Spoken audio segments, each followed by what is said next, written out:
Okay, welcome viewers, welcome to Festive Friday. Okay, check out my onesie. This is an actual onesie. Joey Chinchatti gave it to me and it's amazing. Joey Chinchatti is Miss Coy's son and he graduated a few years ago and it's amazing. So, we are going to learn the basics of trigonometry today, which is the third lesson in this unit. It's all about right triangles. So the first lesson we learned was Pythagorean Theorem, and that's when you're given two sides of a triangle and you're trying to find the missing third side. We don't always have that information. So the second lesson, we learned about special right triangles, where you're given the measure of one of the sides and an angle, like the 30-60-90 angles, or the 45-45-90 triangle. Those are special right triangles. And we learned those relationships that you can immediately find the measure of the missing sides. Today, we don't always have those special right triangles. Sometimes we have a right triangle where we know the measure of one side and the measure of another angle, and it's not like 30 degrees, it's something like 42 degrees or something else. So we can use trigonometry to what's called solve the triangle, find all the missing interior angles and find the measures of all the missing sides.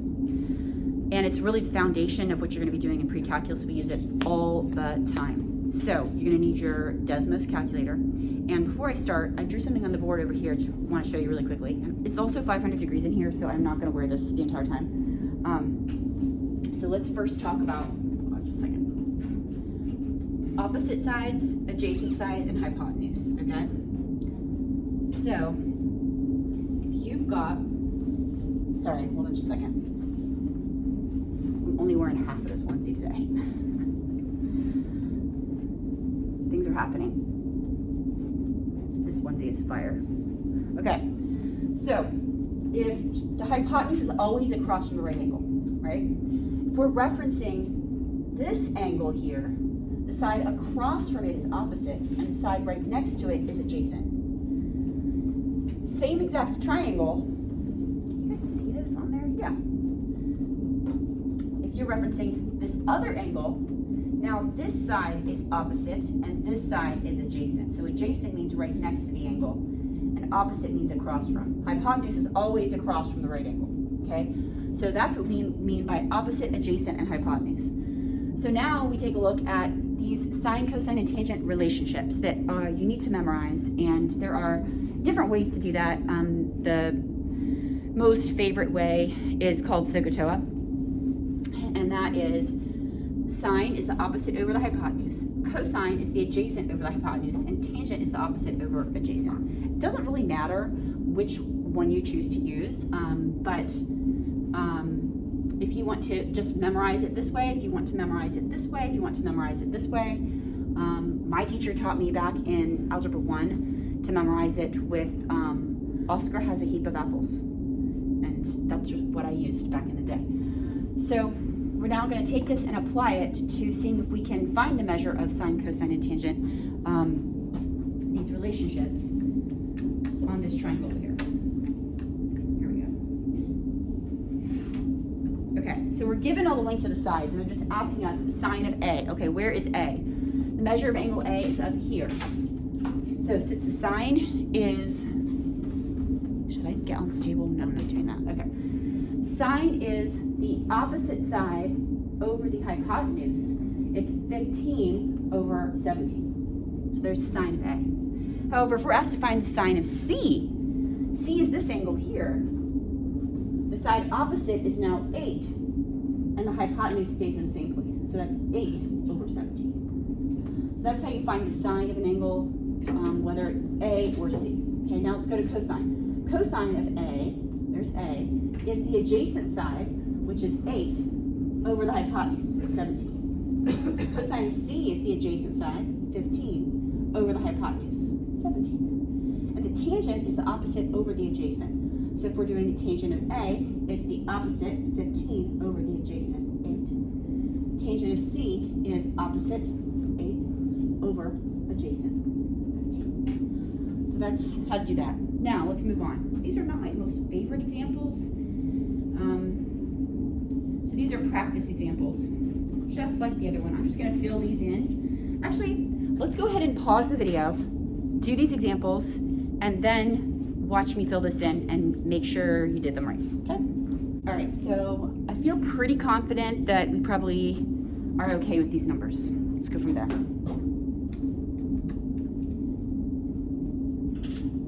Okay. Yes, these two triangles do happen to be special. So we could use special right triangles to solve these. For example, this 4 is across from 30 degrees. So this is the short side. So that means the hypotenuse is times 2. So the x is going to be 8. And then the long side is 4 times the square root of 3. What's up, Miss White? You want to crash my video and say hi? What's up? There you go. Thank you. Good thanks. All right. But these angles are not always 30 and 60 degrees. So I'm going to show you how to do this using trigonometry, okay? So let's say we start with referencing angle 30.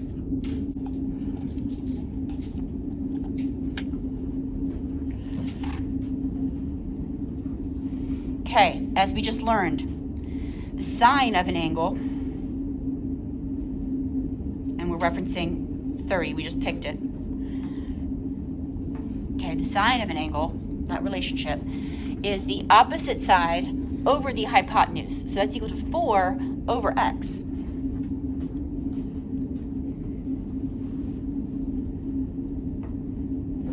Now we have to solve for that x. Okay, currently this sine of 30 is over a 1. So we can just solve it like we would a proportion, which we've done a lot of this year. So we would, just like we did in Unit 6, we would cross multiply and divide and isolate the x.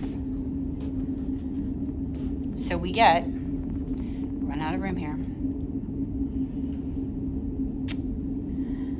x times the sine of 30 equals 4 times 1, which is just 4, and then we have to isolate the x, so we're dividing by sine of 30. See what happens. We get x equals 4 divided by the sine of 30, okay? Then we take out our calculator and we divide that.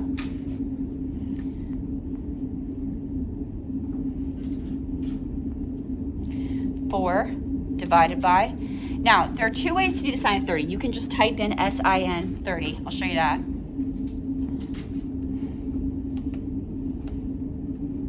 Okay, and you get 8, which we already knew because we used special right triangles to do the problem first.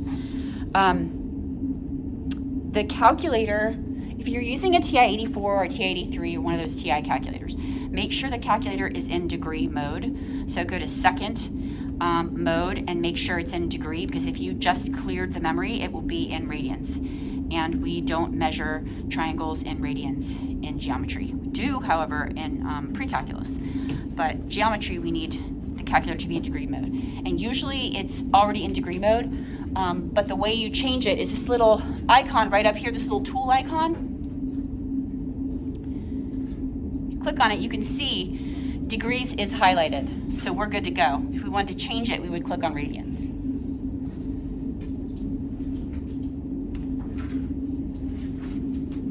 Okay, next problem. I'm going to show you a shortcut with this problem. But we're going to go ahead and start. So I'm just going to go ahead, and it doesn't really matter which angle you choose to reference. We could have, with this problem, we could have referenced this angle, okay, and then done adjacent over hypotenuse. But if we decided to use this angle 60 degrees rather than the 30, then the 4 is adjacent, and this is the hypotenuse. So that would be cosine, the cosine relationship rather than sine. So let's go ahead and go to practice 2. Let's do that together. So I'm just going to choose to reference angle 30. The sine of 30 degrees equals opposite over hypotenuse. Okay, now we saw what happened here when we cross multiplied and divided. But if you notice, I'm just going to use a different color here. There's a shortcut. If we switch the location of that x and that sine of 30, and this is useful when the unknown is in the denominator, okay, we're about to have another problem like that. If you switch the location of the x and the sine of 30, you're done. You can just divide 4 divided by sine 30. So you don't have to go through all this, which is fine if you want to do it. If you're having trouble understanding when you switch and when you switch and that's too much for you, just cross multiply and divide like you normally do from algebra 1. However, if you're like, I like the shortcut, then switch the x and the sine of 30 right here. Boom. So we are going to be solving on the calculator 6 divided by sine of 30. Switch places. So x equals 6 divided by sine of 30. So we come over to a calculator. 6 divided by, and here's the other way to find sine. If you click on the keypad here and go up to functions, the sine will pull up right there. So whichever way is easier for you is fine, and that's 12. And we already knew that using special right triangles, because this 6 is the short side and the hypotenuse is the short side times 2. So again, we can't always do that. We only can identify that because this also happens to be a special right triangle, 30, 60, 90. If that angle was like 42 degrees, we'd have to use trig. Moving on. I think we're done. Let's skip that one. Let's go to trig inverses. Okay. So we're going to use a trig inverse when we're trying to find the measure of an angle. So in the last two problems, we were trying to find the measure of side. So we used regular trigonometry, sine, cosine, or tangent. Sometimes we're asked to find the measure of the angle. So we're given the lengths of the sides and we have to work backwards. So if you have, bless you, if you have an x on the inside of your triangle, okay, it's asking you to find the measure of an angle, you need to use, immediately you're going to think that's going to be inverse trig. So, same relationship.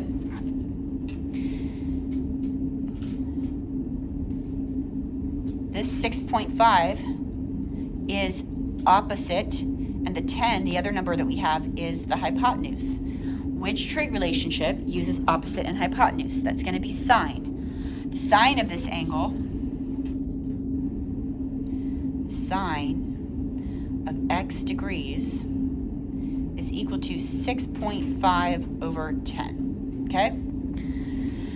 So we currently have an x on the inside of a function, and we need to get it outside of the function. And the only way we can do that is to undo the function. And the way we undo the function is we use inverse trig. And we're not going to go through this every single time. I'm just going to show you why. So if I use in a different color, if I multiply, and when I say multiply, I'm going to put it in parentheses, multiply both sides. It's not really multiplication.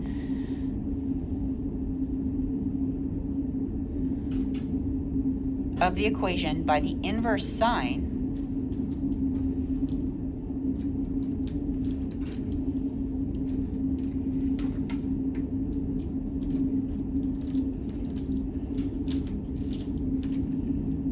and 6.5 divided by 10. Anytime you take a number and divide it by 10, the decimal moves to the left once because you're dividing. So it's going to become a smaller number. So it's going to be 0.65. So messy, it's fine. What happens is the inverse sine undoes this sign. These end up canceling. And what's left is what we need to isolate, which is the x.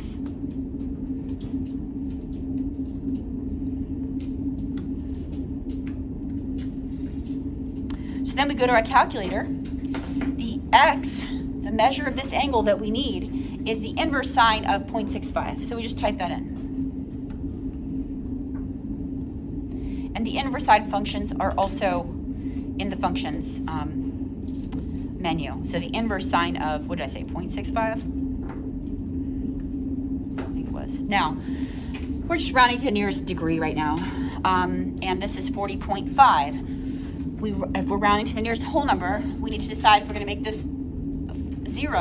a zero, or keep it a 0, or make it a 1. And the 5 tells us 5 or above, give it a shove. 4 or below, let it go. That's the rounding. We kind of reviewed that this year, and you learned that back in like 5th grade, and probably never used it again until now. 5 or above, give it a shove. 4 or below, let it go. That's a 5. That 0, the 40 moves up to a 41.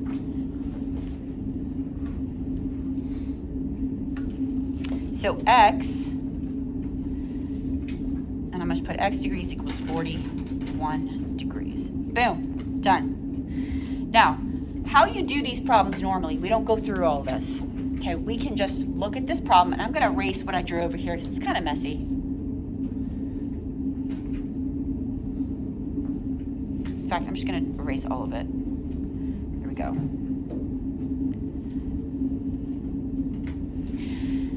This is how I do these problems. I look at it, I say, okay, we're trying to find the measure of an angle, so it's going to be inverse trig. This 10 is adjacent, and this is the hypotenuse, so it's going to be inverse cosine, because the cosine relationship is the adjacent over the hypotenuse. So this is going to be inverse cosine.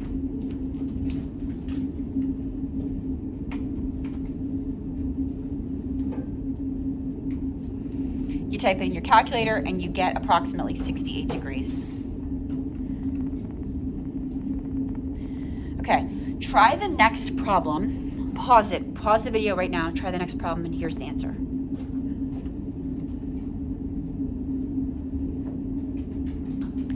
So hopefully you used inverse cosine because the angle we're referencing is right here. This 12 is adjacent, and 32 is the hypotenuse. So you've got to remember these relationships. You just have to memorize them.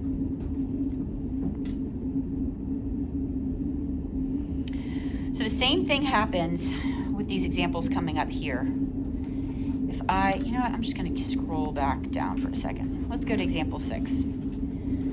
So what happens here is we've got the sine of A, which is an angle, is equal to a value. Okay, so we need to solve for A, and currently it's inside the function, the sine function. So we're going to undo the sine function by multiplying both sides by the inverse sine.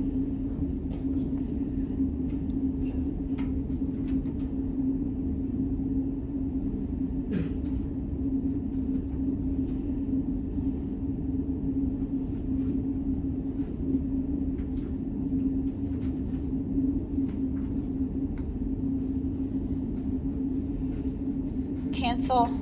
A is now isolated. You take out your calculator, you type this in, and you should get approximately 75 degrees. Same thing happens for example 7. If you do it, you should get, or the inverse cosine, you should get 78 degrees. Pause this, try the next one. If you did it right, you actually should get 56 degrees. Those are pretty basic. So anytime you're solving for the measure of an angle, you are using inverse trig. I think it might be done. My pen just fell. Let's see. That's it.